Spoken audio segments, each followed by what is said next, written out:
बिस्मिल्लाहिर्रहमानिर्रहीम। अस्सलाम वालेकुम फ्यूचर असिस्टेंट कमिश्नर्स। मैं हूं मौजूद और आप देख रहे हैं exam pen and the topic we are going to discuss today is does foreign aid help to achieve economic stability. अच्छा, आज हम सिर्फ इसकी आउटलाइन डेवलप नहीं करने लगे, बल्कि आज हम CSS का सबसे इंपॉर्टेंट क्वेश्चन डिस्कस करने लगे हैं और वो है जी, what is a thesis statement. आखिर एक थीसिस स्टेटमेंट होती क्या है? ठीक है, आपको बताने वाले तो 1500 बंदे मिलेंगे कि थीसिस स्टेटमेंट ये है जी, ऐसे कर लो जी, वैसे कर लो जी। आपको करके कभी भी कोई नहीं बताएगा। अगर आप देखना चाहते हैं जी कि थीसिस स्टेटमेंट क्या होती है, सीखना चाहते हैं क्या होती है, किस तरह बनती है, तो ये वीडियो लेक्चर बिल्कुल आपके लिए। So without wasting any time, let's jump straight into the topic. So हमारे पास टॉपिक है जी कि क्या फॉरेन एड, बैरूनी अमदाद मदद करती है जी इकोनॉमिक स्टेबिलिटी अचीव करने में एक मुल्क की। तो सबसे पहले तो ये है कि कोई भी ऐसे का टॉपिक है या कोई भी क्वेश्चन है, भले वो किसी भी करंट अफेयर्स के, पाकिस्तान अफेयर्स का, ठीक है, अब आपने सबसे पहले बैठ के ना जी एक चीज़ सोचनी है। आपने इस तरह नहीं कर देना कि जिस तरह 98% स्टूडेंट्स करते हैं और फिर वो फेल हो जाते हैं। वो करते क्या हैं, उन्होंने इकोनॉमिक स्टेबिलिटी पढ़ लिया ना जी, तो फिर वो लिख देते हैं जी कि how to achieve economic stability, उसके नीचे 15 पॉइंट लिख देंगे, ठीक है। फिर वो लिखेंगे जी व्हाट इज फॉरेन एड, उसके नीचे पूरा फड़फड़ा डाल देंगे। फिर वो लिखेंगे जी टाइप्स ऑफ फॉरेन एड, फिर नीचे 15,000 टाइप्स डाल देंगे, ठीक है। हर एक चीज लिखेंगे सिवाय उसके जो पूछी हुई है जी एग्जामिनर ने आपसे। आपने कभी भी, फॉर एग्जाम्पल करप्शन पे आता है ना जी क्वेश्चन कि illiteracy and corruption for example go hand in hand, तो हम लोग क्या करेंगे, types of corruption, causes of corruption, effects of corruption. ये कभी भी नहीं लिखेंगे कि भाई तालीम की कम होने का करप्शन के साथ क्या ताल्लुक है किसी मुल्क में। सबसे पहले तो आपने क्वेश्चन को समझना है, ठीक है। फिर आपने अपने माइंड में उसका देना है जी एक आंसर। फॉर एग्जाम्पल, हमसे ये सवाल है कि ये जो बैरूनी अमदाद है, ये इकोनॉमिक स्टेबिलिटी अचीव करने में मदद करती है या नहीं करती, ठीक है जी। तो ये हम लोग लिखने लगे हैं जी आउटलाइन, ठीक है। अब आप में से हर बंदे का अपना ओपिनियन होगा और ओपिनियन बंदे का बनता है जी रीडिंग से, ठीक है। तो मेरा ओपिनियन ये है, मेरा आंसर ये है, थीसिस स्टेटमेंट कहते हैं जी बड़े ही आसान अल्फाज में अपना आंसर लिखने का नाम थीसिस स्टेटमेंट होता है। वो भी हम देखते हैं। नंबर 1 हेडिंग हमारी आ जाएगी जी इंट्रोडक्शन की। हम लिख रहे हैं जी आउटलाइन। इंट्रोडक्शन में जी आ जाती है थीसिस स्टेटमेंट, ठीक है। थीसिस स्टेटमेंट होती है, आप किसी भी टॉपिक के बारे में दो टोक लफ्जों में जो आप अपना स्टांस दे देते हो ना जी, जवाब आपने जाहिर है इस पे भी 2-2.5 हज़ार वर्ड्स लिखने हैं, ठीक है। मगर वो आपने 2-2.5 हज़ार वर्ड्स जो लिखने हैं, आपने कोई चीज प्रूफ करनी है, ठीक है। आपने प्रूफ क्या करना है, आपका आर्ग्यूमेंट क्या है, आप क्या समझते हो कि foreign add economic stability achieve करने में मदद करती है, या आप ये समझते हो कि ये मदद नहीं करती, या आपका जो भी इस टॉपिक को लेके स्टांस है, उसे दो टोक अल्फाज में कम से कम वर्ड्स यूज करते हुए लिखने का नाम थीसिस स्टेटमेंट है, ठीक है। ये तो बात आ गई कि थीसिस स्टेटमेंट चीज क्या है। अब थीसिस स्टेटमेंट बनती कैसे है, वो आप जब ये पूरी आउटलाइन डेवलप हो जाएगी तो वो चीज आपको समझ आएगी तब। फॉर एग्जांपल, मेरी थीसिस स्टेटमेंट, मेरा आंसर इस क्वेश्चन पे ये है कि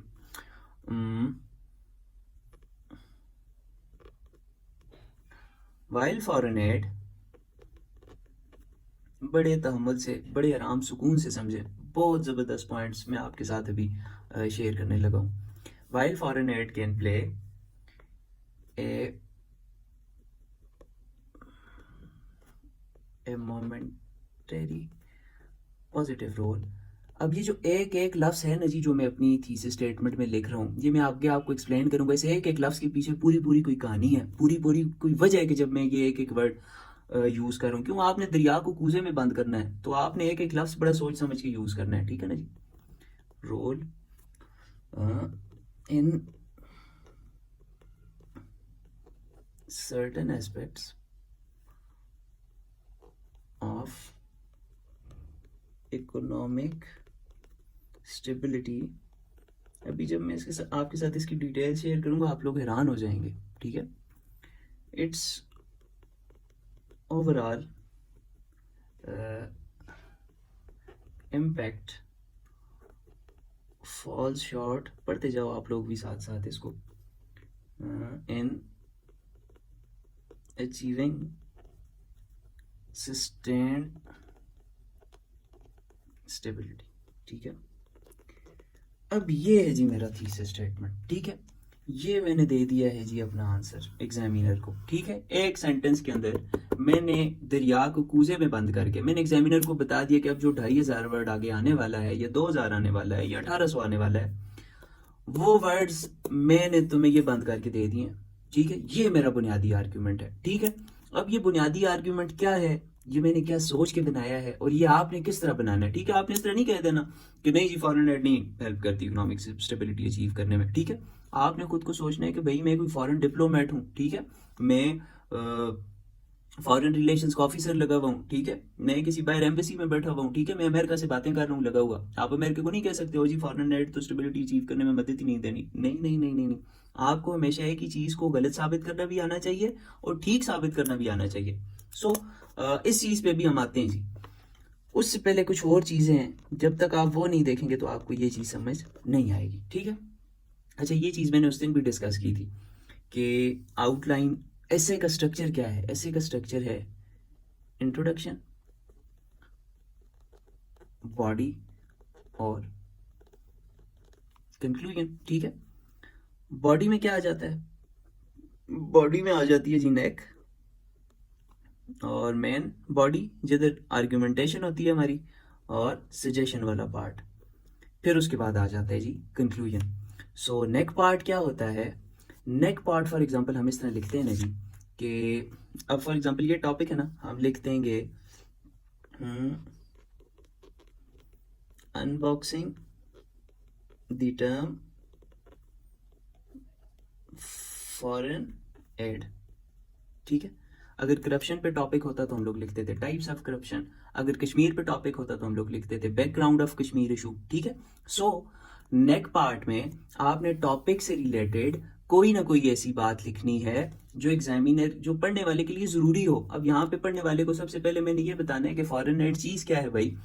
मैं इसमें लिखूंगा कि भाई ज्यादातर तो लोग ये समझते हैं कि इमदाद जो है ये मुफ्तों में आ जाती है, जबकि ऐसा नहीं है। फॉरेन एड भी एक कर्जा होता है, ठीक है, मगर उस कर्जे को फॉरेन एड कहते हैं जिसपे सूद की शरह सबसे कम होती है, ठीक है। ये नहीं है कि हम लोग तो ये समझते हैं कि फॉरेन एड का मतलब है जी अमेरिका ने 1500 बिलियन की इमदाद दे दी जी पाकिस्तान को मुफ्तों में। नहीं नहीं नहीं नहीं नहीं, अमेरिका ने पाकिस्तान को दिया कर्जा, मगर वो कर्जा था जी 2% सूद पे, और ये सबसे कम सूद का रेट होता है जो एड की मद में जो कर्जा दिया जाता है, ठीक है जी। सो सबसे पहले तो मैं यहाँ पे ये चीज एक्सप्लेन करूंगा। ये नेक पार्ट जो है वो टॉपिक टू टॉपिक जो है वो वेरी करेगा। मैंने आपको बता दिया करप्शन के टॉपिक में कोई और होगा, टेररिज्म के टॉपिक में उसमें भी आप बैकग्राउंड लिख लेंगे। सो मेन बॉडी के आर्गुमेंटेशन पे जाने से पहले आपने नेक पार्ट में कोई ना कोई इस तरह की चीज लिखनी है। एक तो वर्ड काउंट भी हमने पूरा करना है ना जी, सारा वर्ड काउंट हम बॉडी में पूरा नहीं कर सकते। सो नेक पार्ट एक तो एक्स्ट्रा इंफॉर्मेशन डिटेल्स ऐड कर देते हैं, मगर ये नहीं है कि डिटेल सवाल गंदम और जवाब चना हो। बात इधर फॉरेन एड की हो रही है और आपकी डिटेल पता नहीं मुनी बदनाम पे हो जाए, नहीं। आपने जो है वो जो डिटेल देनी है आपने, अब ये जो टॉपिक है ना आपने इसे हटना नहीं है, आपकी रेलेवेंस कभी भी खत्म नहीं होनी चाहिए टॉपिक की, ठीक है। अच्छा, दूसरी चीज हो गई, अब मैं आ जाऊंगा जी अपनी मेन आर्ग्यूमेंटेशन पे, ठीक है। अब इस थीसिस स्टेटमेंट में मेरा मेन आर्ग्यूमेंट ये है कि जो फॉरेन एड है ना जी वो स्टेबिलिटी अचीव करने में एक मुल्क को मदद नहीं करती। मगर मैंने इन अल्फाज में नहीं कहा हुआ यहाँ पे कि बिल्कुल ही ब्लैक एंड व्हाइट मैंने नहीं कहा हुआ कि नहीं करती, मगर आपको समझाने के लिए बता रहा हूँ कि हमारा मेन आर्ग्यूमेंट ये है कि स्टेबिलिटी जो है वो इससे अचीव नहीं हो सकती। सो हेडिंग, मेन हेडिंग में किस तरह बनाऊंगा, मेन हेडिंग में बना रहा हूँ जी challenges of achieving economic stability via foreign aid, ठीक है। अब ये मैंने हेडिंग क्या बनाई कि बैरूनी इमदाद के जरिए इकोनॉमिक स्टेबिलिटी अचीव करने में क्या क्या चैलेंजेस आते हैं हमें, ठीक है। मैंने यहाँ पे सीधा ये नहीं कह दिया कि we can not achieve economic stability via foreign aid because of फलां फलां फलां पॉइंट्स, नहीं। आपने बात अगर ना भी कहनी है ना जी तो आपने बड़ी वो क्या कहते हैं पता नहीं किस पे लपेट के जूता मारना, सोने के रुमाल में पता नहीं क्या, तो आपने बड़े लगे लिपटे अल्फाज में जो है वो अपनी बातें करनी है, ठीक है। अब इसके बाद हम स्टूडेंट्स को सबसे बड़ा प्रॉब्लम ये आता है कि माइंड में तो हमारे बहुत सारी बातें आ रही होती हैं, मगर हम उन बातों को जो है ना जी वो फ्रेजेस की फॉर्म में कन्वर्ट नहीं कर सकते। और इसकी मैं आपको सिंपल सी एक वजह बताता हूँ। इसकी सबसे बड़ी वजह ये है ना जी कि हम लोग प्रैक्टिस नहीं करते। वरना फ्रेजेस की फॉर्म में कन्वर्ट करना मेरे ख्याल से सबसे आसान चीज़ जो है ना जी वो फ्रेज बनाना है, ठीक है। और अगर आपको नहीं पता फ्रेजेस क्या हैं, क्लॉजेस क्या हैं, तो आप मेरी प्लेलिस्ट में जाएं, वहाँ पे पूरी सीरीज पड़ी हुई है, वर्कशॉप पड़ी हुई है, ऐसे राइटिंग वर्कशॉप। उसमें नाउन क्या है, प्रोनाउन क्या है, उसमें हर एक चीज़ मैंने क्लॉजेस, फ्रेजेस, सेंटेंस स्ट्रक्चर, हर एक चीज़ जो है वो मैं उसमें डिस्कस कर रहा हूँ, जो एज अ स्टूडेंट मुझे पता है कि हम स्टूडेंट्स को चाहिए होती है। और ये चीज़ें मेरी 4 साल के तजर्बे की बेस पे हैं, जिसमें मैंने बड़े बड़े CSP से पढ़े, CSP वकार हसन साहब, मैम जारिया मुश्ताक, सर अब्दुल्ला चीमा, सैयद नूर हुसैन, बिलाल पाशा, सब टीचर्स के साथ मैंने सेशंस लिए हैं, ठीक है जी। सो आप वो देखें, इंशाल्लाह आपको बहुत फ़ायदा होगा। अच्छा, challenges of achieving economic stability via foreign aid, ठीक है। अब मैं पॉइंट सोच रहा हूँ जी, अब मैं उर्दू में ज़ाहिर इंसान सोचता है, तो पहला, जब आप एक्सटेंसिव रीडिंग करेंगे ना जी, तो आपको ये पॉइंट सोचने में आपकी क्रिटिकल थिंकिंग स्किल्स अच्छी हो जाएंगी, बस बात यह है। तो पहला पॉइंट मेरे माइंड में जो आ रहा है वो ये आ रहा है कि ये जो बैरूनी इमदाद है ना जी, ये जो लॉन्ग टर्म इकोनॉमिक स्टेबिलिटी है ना, ये नहीं आने देती, ठीक है। जैसे ही बाहर से पैसा आता है, हम उधर से ही अपने वो जो बिजली की मद में वो सर्कुलर डेप्ट बना है उसमें ये अदा कर देते हैं। हम दूर वो जो लॉन्ग टर्म पॉलिसीज है ना जी, हमारे हुक्मरान फिर उस पर सोचते ही नहीं है, ठीक है। उसी वक्त वो पैसा डाल देते हैं और इलेक्शन, उनकी सोच बस दूर किधर तक होती है, अपने अगले इलेक्शन तक, ठीक है। और अवाम किधर तक है, हमारी दूर की सोच किधर तक है, चीनी के रेट तक, आटे के रेट तक, पेट्रोल के रेट तक, और महीने बाद बिजली के बिल तक। हमारी सोच भी उससे आगे की नहीं है। जैसी कौम होती है फिर अल्लाह पाक वैसी हुक्मरान देता है, हुक्मरानों की सोच भी उधर से आगे नहीं है। सो सबसे पहला जो फॉरेन एड का नुकसान है वो क्या है जी, कि ये इकोनॉमिक स्टेबिलिटी, जो लॉन्ग टर्म इकोनॉमिक स्टेबिलिटी है, उसके रिश्ते में बहुत बड़ी मुश्किल है। सो मैं क्या लिखूंगा, foreign add hinders long term economic stability। अब इसमें क्या चीज़ मुश्किल थी जी, मुझे आप बताएं ज़रा, इसमें क्या चीज़ आपको लगी है कि मुश्किल थी। दूसरा पॉइंट मेरे जहन में क्या आ रहा है जी, कि बेकारी की कोई इज्जत होती है। So destroy soft image of the recipient. Recipient कौन होता है जी, रिसिपिएंट वो जो लेने वाला मुल्क होता है, वो जो भीख इमदाद लेने वाला मुल्क होता है, ठीक है। तो ये क्या करती है, उसकी डिस्ट्रॉय कर देती है सॉफ्ट इमेज, पूरी दुनिया में जो उसकी एक इमेज होती है उसको बर्बाद कर देती है जी। जाहिर है मांगना इंसान को बेइज्जती करता है ना जी। अच्छा, तीसरा पॉइंट मेरे माइंड में क्या आ रहा है, तीसरा पॉइंट मेरे माइंड में आ रहा है कि जिस वक्त वो मुल्क चाहे ना जी देने वाला, वो बंद कर दे उनके। फॉर एग्जांपल 1965 की जंग थी, हमारे हथियार बंद कर दिए गए, ठीक है। जिस वक्त हम लोग उनके किसी नज़रिए से टकराएंगे ना जी, तो वो क्या कर देंगे, हमारी इमदाद बंद कर देंगे, उनके पास और कोई रास्ता ही नहीं है। सो अनरिलायबल सप्लाई होती है, ठीक है। और इकोनॉमिक स्टेबिलिटी अचीव करने के लिए तो हमें रिलायबल सप्लाई की ज़रूरत है, ठीक है। रिलायबल सप्लाई के बगैर इकोनॉमिक स्टेबिलिटी कभी भी नहीं आ सकती। मैंने हर पॉइंट ये चीज़ सोच के बनानी है जी, हर पॉइंट। हम लोग जब ये आर्ग्यूमेंट्स बना रहे होते हैं ना जी, तो हम लोग बस एक जगह से शुरू होते हैं और जाते जाते जाते जाते इतनी दूर चले जाते हैं कि फिर वापसी का कोई रास्ता नहीं होता, और नंबर हमारे आ जाते हैं जी, फिर 5 और 10 और 15 और ऐसे हो जाता है फेल। और बंदा कहता हो जी मैंने तो बड़ी बड़ी रिपोर्ट्स के हवाले दिए थे और मैंने ये किया था और मैंने पता नहीं आग लगा दी थी पेपर में और पेपर मेरा पास नहीं हुआ। तो वो आग आपने फिर यही लगाई होती है, ठीक है। अच्छा, पॉइंट नंबर 4। अच्छा, अब क्या पॉइंट आ रहा है जी, अब आ रहा है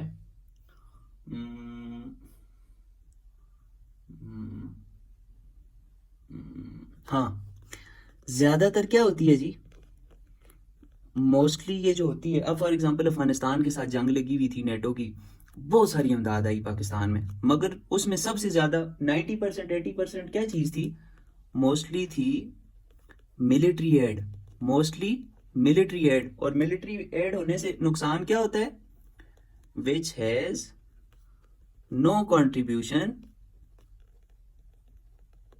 किस चीज में, इन इकोनॉमिक स्टेबिलिटी। हमारी बात, हमारा टॉपिक इकोनॉमिक स्टेबिलिटी है, ठीक है।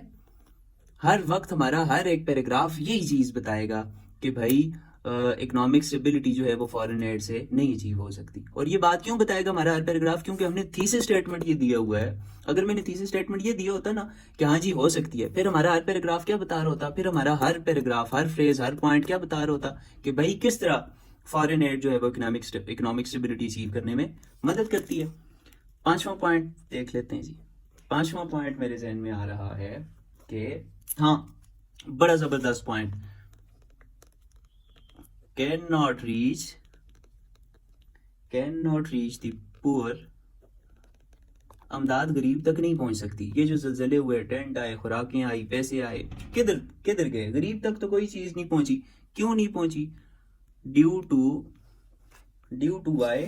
Due to what? Due to control of elites. ठीक है, एलीट क्लास के जो जागीरदार, जो बड़े बड़े लोग थे, बलूचिस्तान, सिंध, ऐसे इलाकों में जो बड़े बड़े वडेरे थे, हमारे इलाकों में जो बड़े बड़े सरमायादार और जागीरदार हैं, ठीक है, उन लोगों तक ये चीजें पहुंचती हैं, उन्हें फायदा देती हैं, गरीब को फायदा नहीं देती। और जिस वक्त तक नीचे से गरीब तबका नहीं उठेगा, उस वक्त तक मुल्क कभी भी इकोनॉमिकली स्टेबल नहीं हो सकता। ठीक है, अच्छा, अभी हम लोग इसके बाद आने लगे हैं जी फॉरेन एड वाले क्वेश्चन पे। ठीक है, मगर उससे पहले आपको ये सारी चीज बतानी बड़ी लाजमी है। फिर ये जब सारी आउटलाइन बन जाएगी, फिर आपको पता चलेगा कि मैंने किस तरह दरिया को कूजे में बंद किया था, और आपको एक एक लफ्ज समझ आ जाएगा कि ये लफ्ज अगर मोमेंटरी लिखा हुआ है क्यों लिखा हुआ है, पॉजिटिव लिखा हुआ है क्यों लिखा हुआ है, ठीक है, इम्पैक्ट फॉल शॉर्ट लिखा हुआ है क्यों लिखा हुआ है।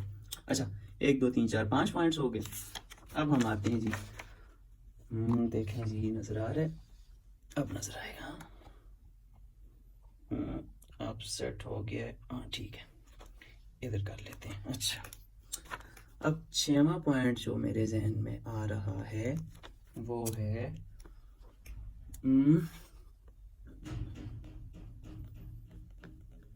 Limit the growth of local industry. Local industry की ग्रोथ जो है वो फॉरेन एड जो है वो ख़त्म कर देती है, वो बर्बाद कर देती है। ठीक है, अच्छा, फिर उसके बाद क्या होता है? फिर उसके बाद होता ये है जी कि भीख मांगने वाले की कोई इज्जत होती है जी। ठीक है, क्या वो आज़ादाना फैसले कर सकता है? कभी भी नहीं कर सकता। क्या वो आज़ादाना तौर पे अपनी फॉरेन पॉलिसी बना सकता है, डोमेस्टिक पॉलिसी बना सकता है? कभी भी नहीं बना सकता। तो क्या होता है, recipients sovereignty R E I है या आर आई है, ये देख लीजिएगा आप। Recipient sovereignty gets compromised. ठीक है, और जब आपकी सॉवरेनिटी, अब देखें, आपने कभी भी अपने टॉपिक से नहीं हटना, ये चीज मैं आपको बता दूं। अब ये जो बात हमने की है ना, ठीक है, ये बात फॉरेन एड से होती तो है कि एक बंदे की सॉवरेनिटी कॉम्प्रोमाइज हो जाती है, मगर आप ये सोचें कि क्या इसका आपके टॉपिक के साथ कोई ताल्लुक है? जो हमारा टॉपिक है जी कि फॉरेन एड की वजह से इकोनॉमिक स्टेबिलिटी नहीं आती, तो हमने तो फॉरेन एड की वजह से इकोनॉमिक स्टेबिलिटी नहीं आने की बजाय हमने लिख लिया कि फॉरेन एड से बंदा सॉवरेनिटी खो देता है। ठीक है, मगर हमने ये नहीं कहा कि इकोनॉमिक स्टेबिलिटी की हमने बात ही नहीं की।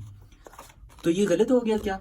अगर हम इस तरह लिख के नीचे अगर सिर्फ यही लिखेंगे ना जी कि इस तरह बंदा कॉम्प्रोमाइज हो जाती है सॉवरेनिटी और बेइज्जत हो जाता है मुल्क और इंडिपेंडेंट पॉलिसीज नहीं बना सकता, फिर ये गलत हो जाएगा। आपने हर चीज को जोड़ना है इकोनॉमिक स्टेबिलिटी के साथ। अब हमने क्या करना है, हम लिखेंगे जिस वक्त फॉरेन एड आती है फिर बंदा अपनी फॉरेन पॉलिसी और डोमेस्टिक पॉलिसी उस मुल्क के मुताबिक बनाता है जो हमें भीख दे रहा है, जो हमें पैसा दे रहा है। ठीक है, और फिर जब उसके मुताबिक हम उस पॉलिसीज अपनी बनाएंगे तो फिर जाहिर है वो तो पॉलिसीज हमसे ऐसी तो नहीं बनवाएंगे कि जिससे हमारा फायदा हो, वो तो हमसे ऐसी पॉलिसीज चाहेंगे जिससे उनका फायदा हो, और उनका फायदा जब होगा तो फिर हमारा तो होगा जी नुकसान। तो फिर हमारी इकोनॉमी स्टेबल हो सकेगी जब हम ऐसी पॉलिसीज बनाएंगे जो हमारे लिए नुकसानदेह हो जाएंगी? नहीं हो। अब फॉर एग्जाम्पल हम चीनी इंपोर्ट करते हैं, चीनी हम जो है वो चीनी की इंपोर्ट में हमने लगाई हुई है पाबंदी। ठीक है, क्यों लगाई हुई है जी पाबंदी? आप सोचे ना, पाकिस्तान जो है वो आईटी एक्सपोर्ट्स नहीं करता। पाकिस्तान जो है वो चाइना का अच्छा दोस्त है, चाइना पे कोयला नहीं बेचता, जबकि चाइना दुनिया का 80% कोयला चाइना यूज करता है। ठीक है, सो ये हम लोग इस तरह की पॉलिसीज क्यों बना रहे हैं? हम लोग इस तरह की पॉलिसीज किसके कहने पे बना रहे हैं? ठीक है, उन्हीं के कहने पे बना रहे हैं जिनसे हम भीख खा रहे हैं। तो फिर हम लोग क्या कभी इकोनॉमिकली स्टेबल हो सकते हैं जी? कभी भी नहीं हो सकते। हमने रूस से तेल मंगवाना था सस्ता, तो क्यों नहीं मंगवा सके हम? उधर से आटा आना था सस्ता, क्यों नहीं मंगवा सके हम? मंगवाया हमने मजबूरन फिर सऊदी अरेबिया से ही है। क्यों? हमें सऊदी अरेबिया भी भीग देता है, अमेरिका भी भीग देता है। वो चाहते हैं कि हम अपनी सॉवरन फॉरेन पॉलिसी बना के रशिया से लेने लग जाएं। हमें जो चीज़ सस्ती जिधर से मिले, जिस तरह इंडिया उठाता है, ठीक है, इधर हम फिर कंपेरेटिव एग्जाम्पल भी देंगे कि भाई जिस तरह इंडिया है वो अपनी सॉवरेनिटी के साथ चल रहा है, इसलिए इकोनॉमिकली स्टेबल है। हर पैराग्राफ में हमने ये बात करनी है प्रूफ। अच्छा, ज़्यादा ही लंबी लगा लेता हूँ मैं। अच्छा, हमने अब 7 आर्ग्यूमेंट्स दे दिए, ठीक है, अपने इस पॉइंट के नीचे जो हमारा मेन आर्ग्यूमेंट था। आपने कोशिश करनी है 7-8 तक आपके आर्ग्यूमेंट्स उसके नीचे हों, क्योंकि उससे ज़्यादा इसलिए नहीं हो सकते कि ज़ाहिर है फिर टाइम को भी आपने देखना है, फिर आपने और भी चीज़ें लिखनी है ना। अब मेरा फॉर एग्जांपल चौथी हेडिंग मेरी होगी कि foreign aids QUICK, foreign aids quick या क्विक नहीं, मोमेंट्री इम्पैक्ट। अभी मैं आपको सारी चीज़ समझाता हूँ, सारी चीज़ अभी हम लोग थीसिस स्टेटमेंट से जोड़ेंगे। ज़रा सा आप जो है ना अपने दंदों के नीचे गीटी रखें। Foreign aids momentary impact on economies, ठीक है, ठीक है। अब फॉरेन एड के फ़ायदे क्या क्या होते हैं और मैं फ़ायदे क्यों लिख रहा हूँ, अगेन अभी आपको बताता हूँ, बस 2 मिनट आपने सब्र करना है। फ़ायदा इसका क्या होता है जी? मुल्क अगर डिफ़ॉल्ट करने वाला है, बस फायर से पैसा आएगा। जिस तरह अभी हम डिफ़ॉल्ट करने वाले थे तो हमें भीख दे दीजिए IMF ने, तो सेफ्टी फ्रॉम बैंकरप्ट होने से जी, बैंकरप्सी। और फिर इसका दूसरा फ़ायदा क्या है, ठीक है, दूसरा फ़ायदा इसका ये है कि visible boom in the economy,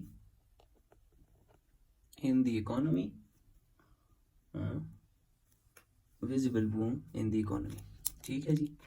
तीसरा फ़ायदा इसका ये है कि टेम्पररी करेंसी स्टेबिलिटी, ठीक है, स्टेबिलिटी। और अब मैं क्या लिखूंगा जी? अब 5वीं हेडिंग मेरी ये होगी कि किस तरह हम लोग जो है जी वो ये इस गन से जो है वो बच सकते हैं, ठीक है। How to get rid of foreign aid. ये मैं हेडिंग्स क्यों इस तरह बना रहा हूँ, क्या सोच के ये हेडिंग्स बन रही हैं, ठीक है, आप किस तरह सोच के हेडिंग्स आपके माइंड में क्यों नहीं आती, सारी चीज़ें अभी हम डिस्कस करने लगे हैं। बस आपने दंदों के नीचे रखनी है, असिस्टेंट कमिश्नर हो, फ्यूचर वाले हो, GT। अच्छा, अब हमने यहाँ पे वो पॉइंट्स लिखने हैं कि जो इनकॉर्पोरेट करके हम लोग जो है वो फॉरेन एड से बच सकते हैं, ठीक है, हम इस भीख मांगने के कल्चर से निकल सकते हैं, ठीक है। सो पहला पॉइंट क्या होगा? पहला पॉइंट होगा इकोनॉमिक डाइवर्सिफिकेशन, ठीक है, इकोनॉमिक डाइवर्सिफिकेशन, ठीक है। इकोनॉमिक डाइवर्सिफिकेशन का ये मतलब है ना, अपने एग्रीकल्चर सेक्टर पे भी गौर करो, मैन्युफैक्चरिंग पे भी गौर करो, टेक्नोलॉजी पे भी गौर करो, टूरिज्म सेक्टर पे भी गौर करो, हर चीज़ पे अपने ये जो FBR है जिधर टैक्स कलेक्शन होती है, इधर सारी ऑटोमेशन ले आओ। हर एक चीज़ जहाँ पे बेहतरी हो सकती है ना जी, वहाँ पे बेहतरी लेके आओ। दूसरा, प्रोमोट ट्रेड। हम लोगों के कोर्स किस तरह बने हुए हैं जी? हम लोगों के कोर्स में बताया जाता है कि मेरा पुत्र, आप जब तक इंजीनियर नहीं बनोगे, MA नहीं करोगे, BA नहीं करोगे, पढ़ोगे नहीं तो नौकरी नहीं मिलेगी, और अगर नौकर नहीं बनोगे तो ज़िंदगी नहीं गुजरेगी। और यार बच्चों को बिजनेस का माइंडसेट क्यों नहीं देते हो? हाँ, बिजनेस का माइंडसेट दोगे तो ट्रेड हम लोगों के ऊपर जाएगी। आज चाइना को देखो, आज इंडिया को देखो, कौन सा मुल्क जो नौकरियां करके तरक्की करता है? तरक्की तो होती हमेशा तिजारत से है, तभी तो हमारे नबी पाक सल्लल्लाहु अलैहि वसल्लम ने इस तिजारत को दुआ दी है, ठीक है। सो मुल्क आगे जाएगी तब जब ट्रेड होगी, ठीक है। सो हमने अपनी ट्रेड को प्रमोट करना है। जब तक हम ट्रेड को प्रमोट नहीं करेंगे तब तक हम भीख ही मांगते रहेंगे दुनिया से, ठीक है। अच्छा, तीसरी चीज क्या है? Attract foreign investment. Foreign investment हमने अट्रैक्ट करनी है, ठीक है। और फॉरेन इन्वेस्टमेंट, अब हमारे मुल्क में जो है ना जी, टूरिज्म में बहुत बड़ा पोटेंशियल है। हमारे मुल्क में सी पैक का बहुत बड़ा पोटेंशियल है, पोटेंशियल बहुत है हमारे मुल्क में। मगर फॉर एग्जाम्पल, आप अगर एक फॉरेनर हैं, आपके पास $1 करोड़ पड़ा हुआ है, क्या आप अपना $1 करोड़ ऐसे मुल्क में इन्वेस्ट करेंगे जिधर पता ही नहीं चलता और रात को कोई गामा फजा फलां फलां XYZ ने आके आपकी ज़मीन पे कब्जा कर लिया, और कब्जे के बाद हमारी अदालतें 150 अदालतों में से आती हैं जी 139 नंबर पे, ठीक है, तो वो उन्होंने आपको कब्जा छुड़ा के दे सकना नहीं है, और पैसे आप ही गए जी, डूब गए सारी जिंदगी के पैसे। बाहर पाकिस्तानी सिर्फ इतने अमीर अमीर बैठे हुए हैं बाहर के मुल्कों में, पैसा इन्वेस्ट करने के लिए अपने मुल्क, बाहर जो बंदा जाता है ना उसको अपने मुल्क की कदर हो जाती है बहुत ज़्यादा। वो लोग पागल हो रहे हैं कि यार कोई मौका मिले हम अपने मुल्क के साथ खड़े हों, मगर सिर्फ हमारा ये जो रूल ऑफ लॉ नहीं है ना मुल्क में, इसकी वजह से बाहर की इन्वेस्टमेंट भी रुकी हुई है। तो हम लिखेंगे कि अट्रैक्ट फॉरेन इन्वेस्टमेंट किस तरह, by ensuring rule of law, by making institutions, वो क्या कहते हैं, भूल गया हूँ, लफ्ज़ भूल जाता हूँ, तो मतलब आप बात का समझ गए, बाय मेकिंग इंस्टीट्यूशंस इंक्लूसिव। तो चौथा पॉइंट होगा जी कि हमारा फिस्कल डिसिप्लिन मेंटेन करना है। हमने क्या करना है, फिस्कल डिसिप्लिन। ये नहीं है पंजाब में ब्यूरोक्रेसी को 15,000 गाड़ियां लेके दे दी अरब करोड़ों करोड़ों रुपयों की, और खुद चले गए जी 1500 बंदा हज करने चला गया जी, और कोई चले गए जी दुबई और उधर कसिनों में जुए भी खेले, और कोई किधर चला गया, और जिसकी जो मर्जी आई बस उसने वो कर दिया, और जिसकी 20,000 तनख्वाह है वो बेचारा मर रहा है, और जिसकी 10 लाख तनख्वाह है उसे मुफ्त का पेट्रोल भी मिल रहा है, बिजली भी मिल रही है, गाड़ी भी मिल रही है, बाहर का टूर भी मिल रहा है। तो नो फिजिकल डिसिप्लिन, हमारे मुल्क में फिजिकल डिसिप्लिन नहीं है, और जिस वक्त तक फिजिकल डिसिप्लिन नहीं आता, फिर फॉर एग्जांपल एक घर है जिसकी आमदनी 98 और खर्चा उसका रुपया, तो फिर रुपया खर्चा फिर कर्जे से ही पूरा होना है ना जी। तो फिजिकल डिसिप्लिन हमने लेके आना है। फिर आखिरी चीज है जी, आखिरी तो नहीं है, 10 और भी लिखी जा सकती हैं मगर वक्त की नज़ाकत को देखते हुए, स्ट्रेंथन गवर्नेंस एंड इंस्टीट्यूशंस। चोरी पकड़ने वाले इदारे अगर खुद चोर होंगे तो क्या मुल्क तरक्की करेगा? नहीं करेगा। तो इस बात का मतलब आप समझ गए होंगे। सो आखिरी पॉइंट है जी कंक्लूजन, ठीक है। सो ये हमने बना दी है अपनी आउटलाइन, ठीक है। आउटलाइन हमने बना दी है जी पूरी। अब हम डिस्कस करने लगे हैं कि थीसिस स्टेटमेंट चीज होती है क्या, बनती है कैसे, और लिखने का स्टाइल होता है उसका क्या। तो भैया क्या फ्यूचर असिस्टेंट कमिश्नर्स, ये था जी सवाल कि क्या बैरूनी इमदाद जो है वो इकोनॉमिक स्टेबिलिटी अचीव करने में आपकी मदद कर सकती है, ठीक है। हमने क्या जवाब दिया जी, while foreign aid can play a momentary positive role in certain aspects of economic stability, but its overall impact falls short in achieving sustained stability. अच्छा, अब आप सोचने की बात यह है, आप सोचें, इधर डायरेक्ट हम एक लाइन में लिख सकते थे ना जी कि foreign aid can not help a country achieve economic stability, बात ही खत्म हो जाती।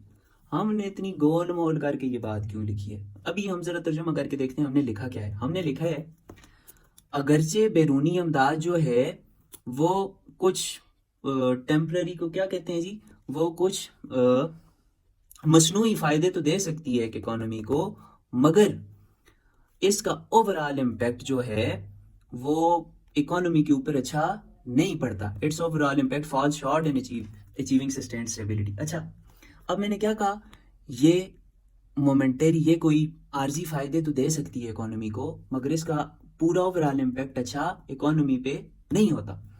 अब आप गौर करें तो मैंने बड़ा एक बैलेंस्ड सा ओपिनियन लिखा है, ठीक है। आप गौर करें तो मैंने क्या किया है, मैंने एक बड़ा बैलेंस्ड सा थीसिस स्टेटमेंट लिखा है, ठीक है। आप फॉर एग्जांपल आपसे अगर कोई पूछता है कि लड़कियों की और लड़कों को जो को एजुकेशन पे टॉपिक्स आते हैं कि को एजुकेशन किस तरह की है, ठीक है।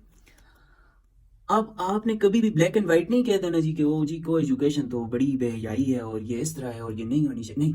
और आपने ये भी नहीं कह देना ओ जी को एजुकेशन तो फरिश्तों का काम है और ये तो बड़ी ज़बरदस्त होती है और ये और वो, और नहीं।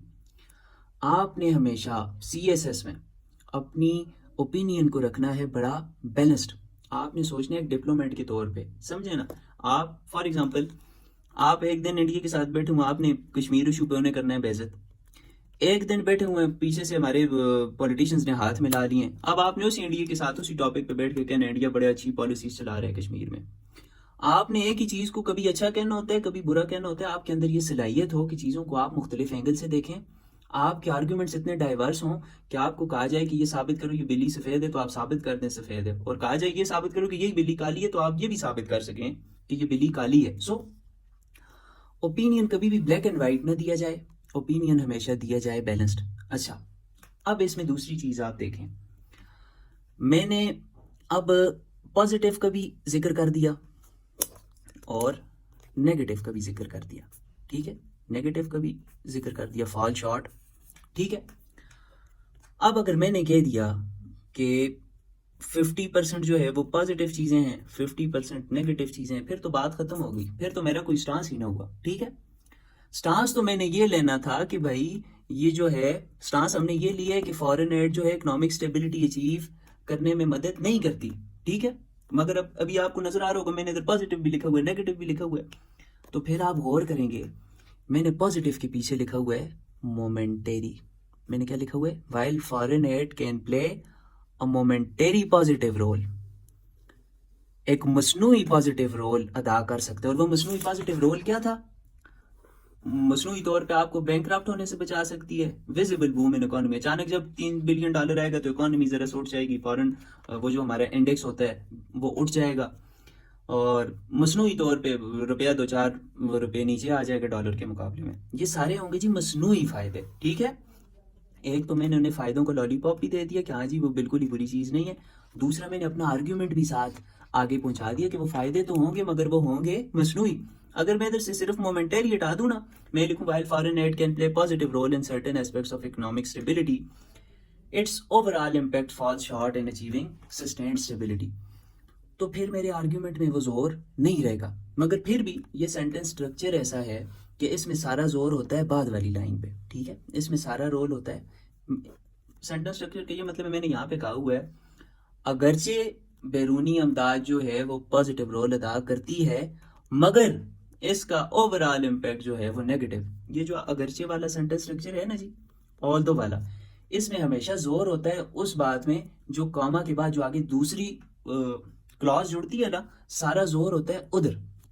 सो मैंने यहाँ पे क्या कह दिया, मोमेंटरी पॉजिटिव रोल तो अदा कर सकती है ये इकोनॉमिक स्टेबिलिटी पे फॉरेन एड, मगर ओवरऑल इम्पैक्ट इसका अच्छा। अब मैं इधर फॉल शॉर्ट मैंने क्यों यूज़ किया, इधर मैं ये भी तो कह सकता कि it's overall impact is negative, ठीक है, मगर हमने कभी भी सख्त अल्फाज इस्तेमाल नहीं करने, बात भी अपनी पहुंचा देनी है मगर बड़े न्यूट्रल किस्म के अल्फाजों में, ठीक है, ताकि पता चले कि बंदा डिप्लोमेट है, बंदे को डिप्लोमेसी का पता है, बंदा बातों को गोल मोल कर सकता है, ठीक है। या आप देखें अक्सर डिप्लोमेट्स गोल मोल करके बातों में अपनी मकसद की बात भी कह जाते हैं और अगले को समझ भी नहीं आती, बाद में हम न्यूज़ चैनल फिर एक्सप्लोर करते हैं, जी फलां बंदे ने तो ये बात की थी, ठीक है। सो अब ये हमारा मेन आर्ग्यूमेंट था। मेन आर्ग्यूमेंट के नीचे मैंने दे दिए 7 पॉइंट्स कि भाई ये इकोनॉमिक लॉन्ग टर्म स्टेबिलिटी नहीं ला सकती, ये नहीं कर सकती, वो नहीं कर सकती। फिर मैंने दे दिए ये जो मसनूई फ़ायदे हैं वो दे दिए। उसके बाद आपको पता है सजेशन वाला पार्ट होता है, तो अब सजेशन में मैं क्या लिख सकता था, मैंने हमेशा फॉरेन एड को तो इंक्लूड करना है क्योंकि क्वेश्चन ही इस पे, तो मैंने हेडिंग क्या सोची, मैंने सोची how to get rid of foreign aid, ठीक है।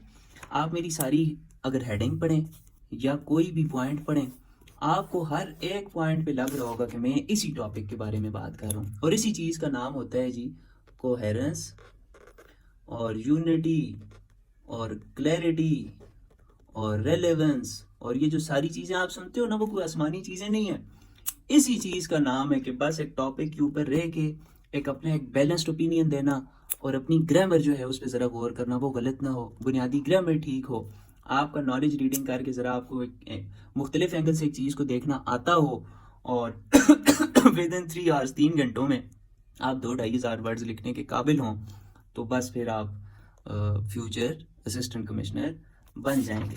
ये होता है जी ऐसे। हाँ, कंक्लूजन के बाद आपके पास यहाँ पे कोई कोट है तो लिख दें, और यहाँ पे इंट्रोडक्शन में अगर इंट्रोडक्शन में किसी कोट से शुरू कर सकते हैं तो कर लें, मगर अगले आप मेरे चैनल पे जाके देख लें, मुख्तलिफ फेसेस हैं जो मैंने कोट से शुरू किए होंगे, तो आपको पता चल जाएगा। कोट भी जब देनी है तो वो इस तरह की कोट देनी है जो आपकी थीसिस स्टेटमेंट के साथ भी मैच करें, जो जवाब आप देने लगे हैं उस जवाब के साथ भी मैच करेंगे। नो थीसिस स्टेटमेंट आपकी कोई और हो और कोट आपने बस उसमें सिर्फ एक फॉरेन एड का लफ्ज आता हो, बाकी उस कोट का मतलब ही कोई और हो और आपने वो दी हो।